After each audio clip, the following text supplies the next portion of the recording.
अया साहब, क्या लगता है आपको आज क्या बड़ा ऐलान होने वाला है? क्या खान साहब एक कदम मज़ीद आगे बढ़ाएंगे या सियासी टेम्परेचर कुछ कम करने की कोशिश होगी? क्योंकि आज हमने फवाद चौधरी साहब को ये कहते सुना है कि तलखियाँ कम करने की ज़रूरत है। नहीं, कोई अब नॉर्मल सिचुएशन नहीं है, लेकिन मेरा नहीं ख्याल कि कोई बड़ा कोई धमाका खेज ऐलान वो कर सकते हैं। इयादा जो बातें वो करते आए हैं उसी का मेरे ख्याल रीअफर्मेशन हो सकता है। हम ये स्पेकुलेट ही कर रहे हैं, लेकिन ऐसा कोई बड़ा जो है कि हम ये कर देंगे वो कर देंगे, मेरे ख्याल ऐसा नहीं है।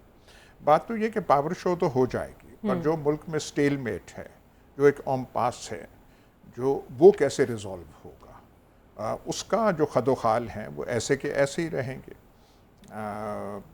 जैसे हुकूमत चल रही है, जितनी मुतहर्रक है, जितनी कि उसमें जान है, वो हम देख सकते हैं।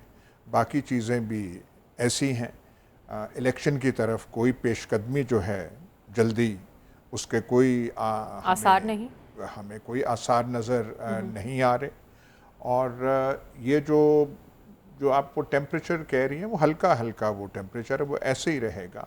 तो कोई ड्रामेटिक ब्रेक थ्रू इस सिचुएशन में नज़र नहीं आती, जिससे हम अंदिया ये ले सकते हैं कि एक तो नवंबर के महीने में पता नहीं क्या, वो नवंबर के महीने में क्या कहा जाता है कि ये होना है वो होना है, शायद मौसम ही तब्दील होता है, ख़िज़ान से सर्दियों में जो मौसम है वो जारा होता है और ऐसे ही रहेगा। लेकिन कोई ड्रामेटिक चीज़ नहीं हो रही। खान साहब की पॉपुलैरिटी अपनी जगह है, वो कायम है।